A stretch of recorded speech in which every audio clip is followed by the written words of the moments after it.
أرحب بكم من جديد أصدقائي. نلتقي في درس جديد لنتابع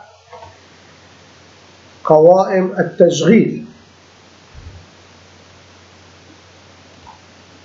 Welcome again, friends. We meet in a new lesson to follow the lessons in the playlists.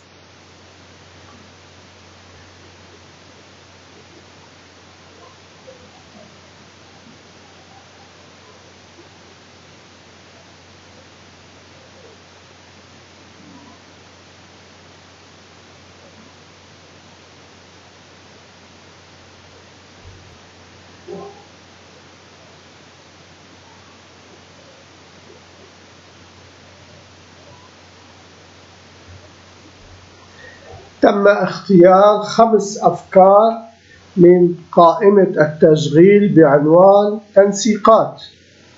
5 ideas were selected from the playlist titled Formats.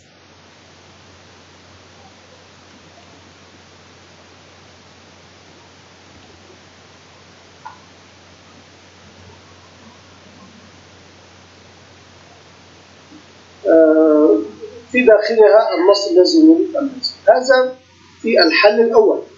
أما الحل الثاني فإننا نعطي له النص الذي نريده، لكن نكتب أن التنسيق يكون جملة عام لا يوجد.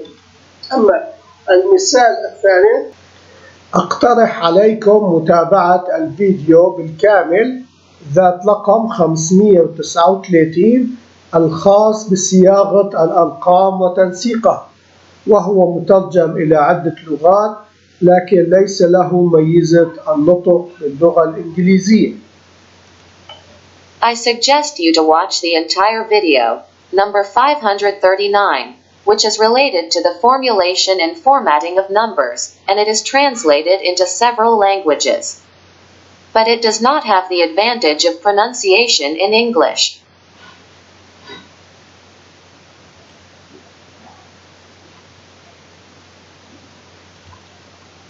معروف أن الشيت دروس غير مضروبة. والآن أنا سوف أضغط على الكنترول وثم أضغط سي، فإذا الكنترول أعطى ترو.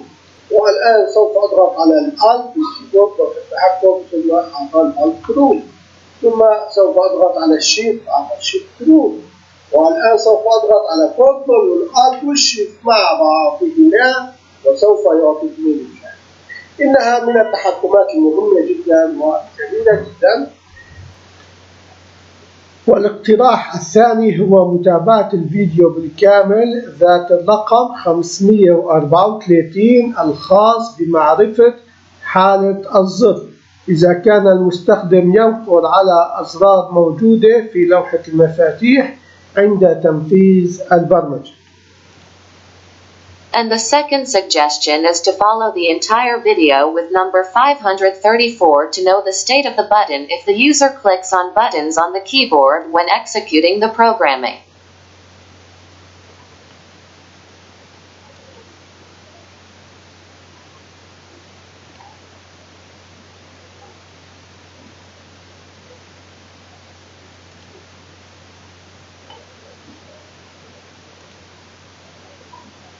هذه الأرقام، ونلاحظ هذه الأرقام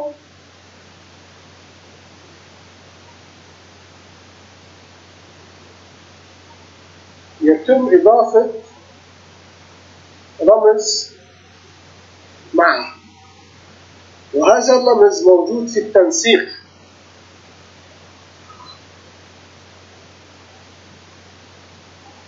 هنا هذا الرقم 400 و300 800.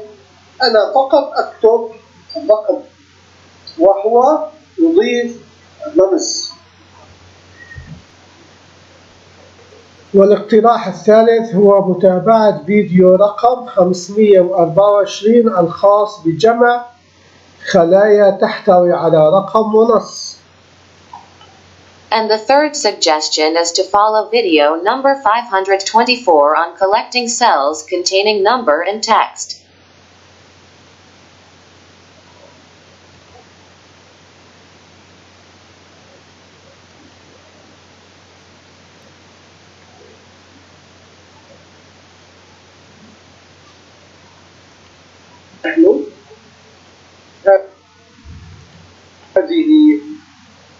الخلايا عندما نطلب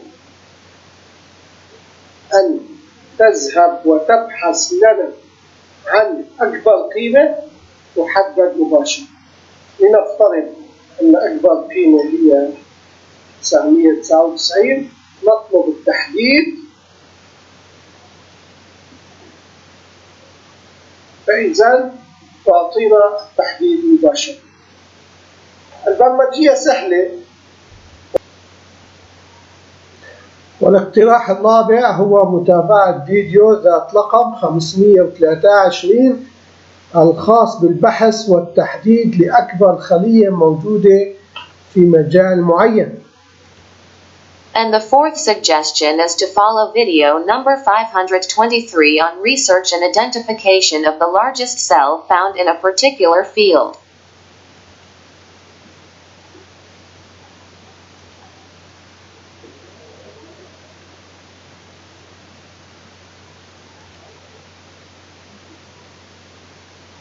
اليوم درس أيها الأصدقاء خلايا لها أرقام مجال معين تم كتابتنا يتلون بها، وإذا تم كتابتنا أيضا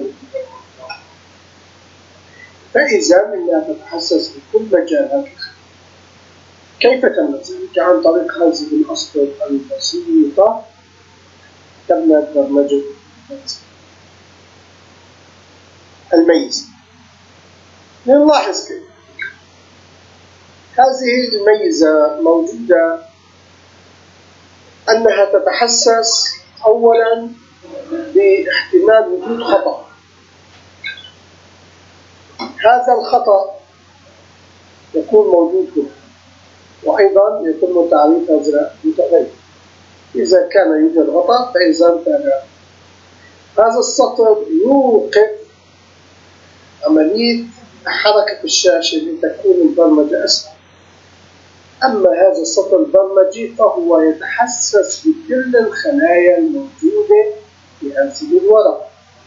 فإذا هذا المتغير الذي تم تعريفه هنا يأخذ هذه الأسطر البرمجية لكي يتحسس بكل المجال المكتوب، وبذلك تبدأ الحلقة تقول أنا أبدأ بالبحث من أول خلية إلى كل المجال الذي أخذه المتغير. فإذا تبدأ ثم مهمة الإف التي تقول هل الخلية التي أنا أقف عليها أصغر من الصفر؟ إذا كانت أصغر من الصفر فإذا تتلون بلون كافئية. إذا لم تكن فإذا تتلون بلا لون تتركها بلون. في هذه الحالة تنتهي الحلقة وننتهي عملية البحث ونعيد خاصية حركة الشاشة للنص وتنتهي البحث. فإذا من الأسطر البسيطة لكنها مهمة في هذا السطر أنه يحدد جميع خلايا الجسم. فإذا لا يوجد داعي لتحديد مجال معين. نلاحظ